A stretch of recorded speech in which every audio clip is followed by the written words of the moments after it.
Você vai tirar o cinto, representa-o a mim, e depois enterra na fenda da rocha. E deixa ali por um determinado tempo, que eu vou, aleluia, te revelar outra coisa depois disso. Passou-se um determinado tempo, Deus tornou a dizer para Jeremias: Jeremias, torna aí a Eufrates. Senhor, mas eu já fui lá. Aleluia, vá lá e desenterra o cinto que está enterrado na fenda da rocha. E Jeremias olhou para o céu, eu não sei como foi a reação de Jeremias. E ele deve ter dito: Senhor, pelo tempo que está lá, não deve estar bom. Porque depois que sai dos ombros da gente, a gente para de usar. Não acabou. Não serve para servir mais não, Senhor. Mas Jeremias vai e até o Eufrates desenterra. E vê o estado desse cinto. E quando Jeremias foi, desenterrou aquela fenda da rocha, tirou aquele cinto para fora. E quando ele tirou aquele cinto para fora, a voz de Deus bradou e disse assim: Jeremias, apresenta-o para mim. Jeremias pegou aquele cinto e ele falou: Senhor, ele está podre, não presta para mais nada. O que eu vou fazer com ele? Jeremias, espera aí, você não está entendendo, ainda vou te explicar. Que tem um detalhe nesse cinto, que tem um mistério nesse cinto. Aleluia. Esse cinto, Jeremias, representa o meu povo, Judá, Israel, a igreja. Aleluia. Mas, Senhor, ele quando estava nos meus ombros, vamos dizer que Jeremias pensava dessa forma e questionava com Deus: Senhor, este cinto estava tão bonito quando eu usava ele. Este cinto estava tão bom quando eu estava nos meus ombros. Este cinto, eu andava de um lado para o outro com ele. Este cinto estava servindo muito bem quando estava no meu ombro. Eu estava cuidando, eu estava, aleluia, usando ele. Pois é, Jeremias, aleluia. Da mesma forma eu vou te explicar, da mesma coisa que você está tentando entender. Aleluia, eu quero te explicar. E sucedeu ao final de muitos dias, Jeremias, disse o Senhor: levanta e vai ao Eufrates e toma dali o que te ordenei que escondesses ali. E fui a Eufrates. Ou seja, Deus estava dizendo que o povo de Israel, aleluia, havia se rebeliado. O povo de Judá havia se rebeliado, havia se desconcertado, havia virado-se as costas para Deus. Aleluia. E glória a Deus. E escondendo este povo o pecado, pensou que eu não estava vendo, mas Deus ele vê tudo. Aleluia. Aleluia. Aleluia. Porque todas as vezes que eu pego na palavra, e depois que eu pego a palavra, eu começo a passar no vento. Aleluia. E desde que eu comecei, aleluia, a pregar a palavra da verdade, eu falei: Deus, eu quero viver essa verdade em mim. Eu quero, aleluia, andar com esse, aleluia, nos seus lombos. Eu não posso sair dos seus lombos. Eu preciso permanecer nos seus lombos. Eu não posso adulterar nos seus lombos. Eu não posso esconder pecado nos teus lombos. Eu não posso fazer errado nos teus lombos. Para mim poder fazer errado, eu preciso sair dos seus lombos. Eu preciso me desligar dos seus lombos. Aleluia. Mas enquanto eu estiver nos seus lombos, Senhor, o Senhor vai continuar me usando. Eu vou passar luta nos seus lombos. Eu vou, aleluia, passar perseguição nos seus lombos. Vou passar calúnia nos seus lombos. Vou, aleluia, sofrer prisão nos seus lombos. Eu vou sofrer todo tipo de reação, aleluia, contrária nos seus lombos. Mas eu quero ficar nos seus lombos. Glória a Deus, aleluia. Aleluia. O que eu quero dizer com isso? Jeremias pegou aquele cinto, apresentou para Deus e falou: Senhor, não presta para mais nada. Enquanto eu usava, não presta. Pois é, Jeremias, é isso que eu estou tentando dizer. O meu povo, Judá e Israel, virou as costas para mim, não faz mais a minha vontade. Aleluia, se debandou para o lado dos deuses, da feitiçaria, da idolatria. Aleluia. Irmãos, ontem eu lembrei, aleluia, de uma senhora daqui de Felisburgo. Eu coloquei em uma das minhas mensagens. Louvado seja o nome do Senhor.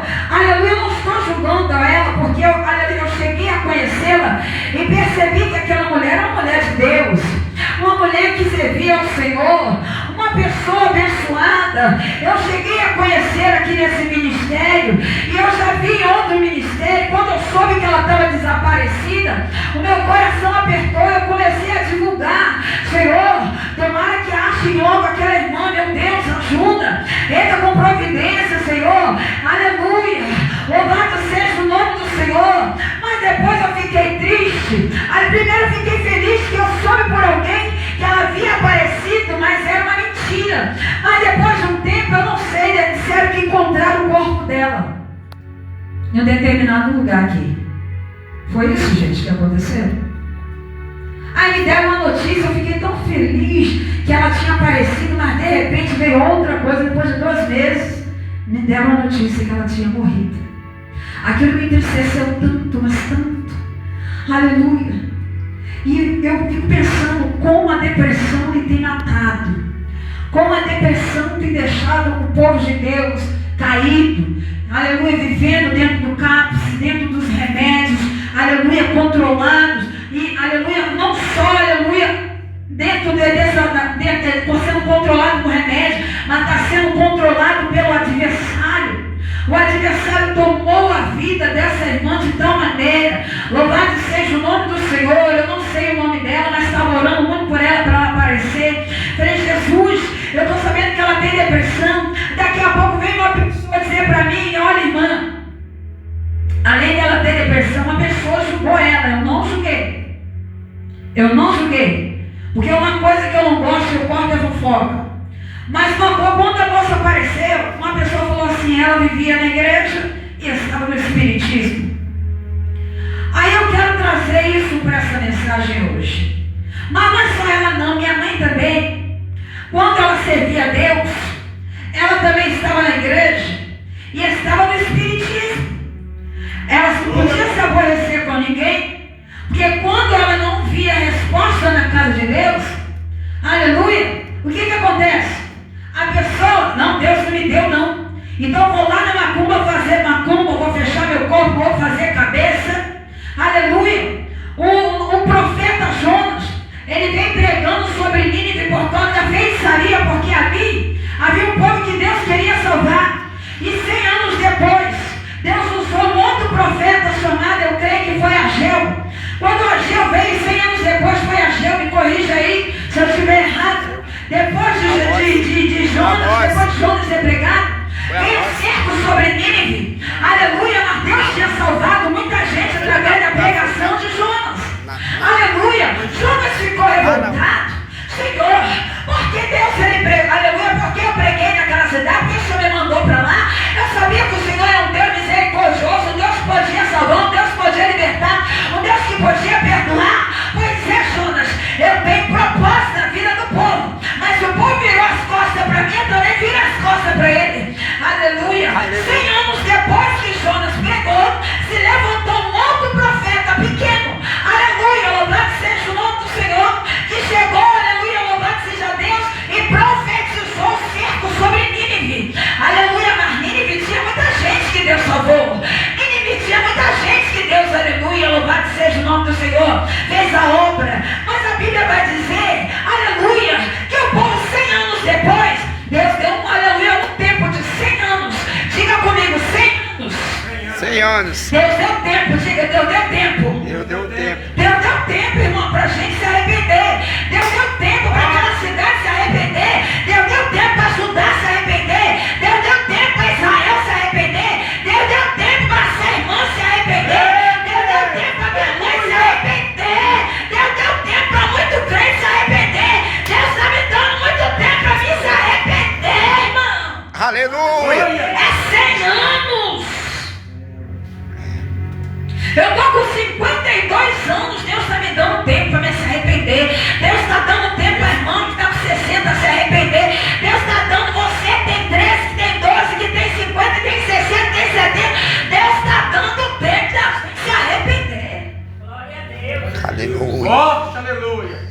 E quando eu soube que essa irmã esteve, aleluia, morreu, eu fiquei triste.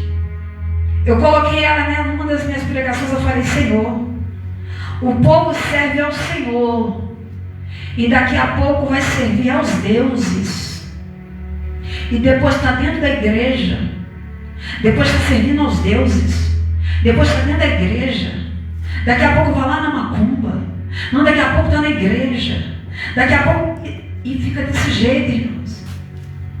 Ou nós servimos a Deus, ou agradamos a Deus, ou aborrecemos Ele, ou servimos logo o diabo de uma vez.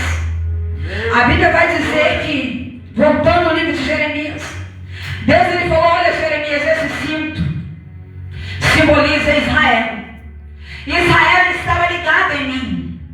Eu estava usando, aleluia, eu estava cuidando do cinto, eu estava cuidando de Israel.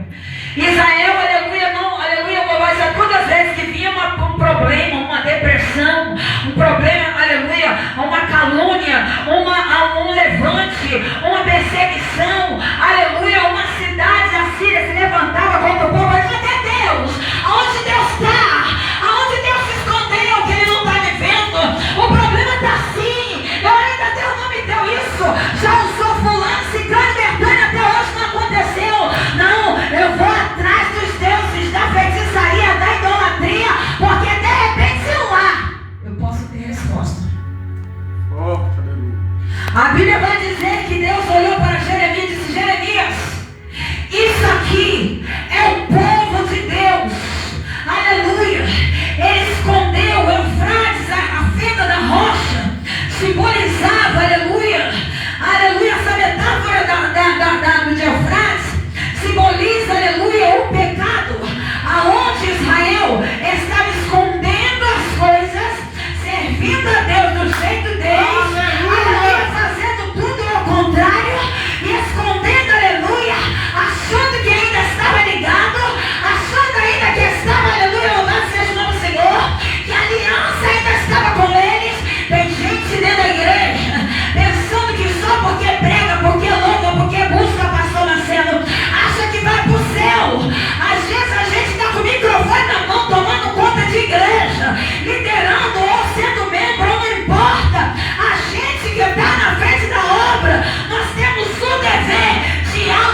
Aleluia. Jeremias olhou para a cara do profetinho e disse assim: olha só, seu desviado, vamos dizer no populacho de hoje, seu sem vergonha, você está dizendo você está enganando o povo de Jerusalém com as suas profecias enganosas, com as suas invenções, e está dizendo, só porque eu estou com o jugo no ombro, eu não vou dizer a verdade, eu vou continuar com o jugo no ombro. Eu levo o jugo no ombro, eu levo o meu peso, eu levo minha carga, mas eu vou falar, dentro de um ano você morre. Não vai se levantar contra o meu, eu sou profeta também, e foi uma briga de profeta, mas Jeremias, aleluia, quando quem fala a verdade não briga, apenas deixa a mensagem. Aleluia, agora o profeta velho, o profeta do demônio, ele briga, irmão. Se começar a entregar algo de verdade para ele, fala assim: não, essa profecia não foi para mim, essa profecia deve ter sido para o irmão que estava lá, aquele irmão que estava lá em casa, era para estar na igreja naquele dia, mas aquele profetinha olhou para Jeremias e disse assim, pegou um pedaço de madeira e pum, nas costas de Jeremias, quebrando o jugo de Jeremias. E Jeremias falou assim: ô meu filho, já falei contigo, Jerusalém vai ser atacada, não adianta. E outra coisa, vai morrer gente, sabe por quê? Por causa da rebeldia do rei, por causa da feitiçaria também do povo. Agora você, dentro de um ano, você não falou 2 anos, você não deu 2 anos de vitória para o rei, dentro de um ano você morre. Quando ele falou essa verdade no profeta de outro profetinha, o outro profetinha veio para cima dele com tudo. Sabe o que quer dizer isso, irmão? A gente tem que continuar com o mesmo caráter de quem Deus nos chamou. Aleluia! Não mudar a pregação, não mudar a nossa reação, não mudar quem nós somos, não mudar, aleluia, quem você é, por causa de quem quer que seja. Seja você mesmo até o fim da vida. Quer ouvir ou quer não? Aleluia, a palavra tem que ser pregada. A Bíblia diz: quem tem ouvidos, ouça o que o Espírito diz às igrejas. Aleluia. Quem tem ouvidos, agora quem não tem, começa a coçar. Essa profecia foi para mim, não. Era para aquela irmã tinha que estar aqui. Não, aquele irmão tinha que estar aqui hoje. Não, aquele irmão, não, é aquele irmão, né? Não, essa profecia é para mim, não. Isso não é de Deus, não, porque para mim tem que ser só coisa boa. Aí começa a dar comichão no ouvido, aquela coceirinha enjoada. Quando você começa a coçar o ouvido, aquela renite que ataca aqui, ataca os olhos, ataca a garganta, ataca os ouvidos, e você começa a estar comichão. Lá na igreja nossa tem um. Não pode nem pregar, nem não pode nem fazer um barulhinho que ela está reclamando. Aqui em Felisburgo. Qualquer coisinha está reclamando. Eu tive que sentar com ele na sala, diante do Pai, do Filho e do Espírito Santo. Não estou mentindo, não. No primeiro dia de culto, quando a gente pegou o pastor de volta, estava lá o pastor Origão, às vezes ele vai lá, faz a vontade do pastor, do abençoado, um pouquinho só,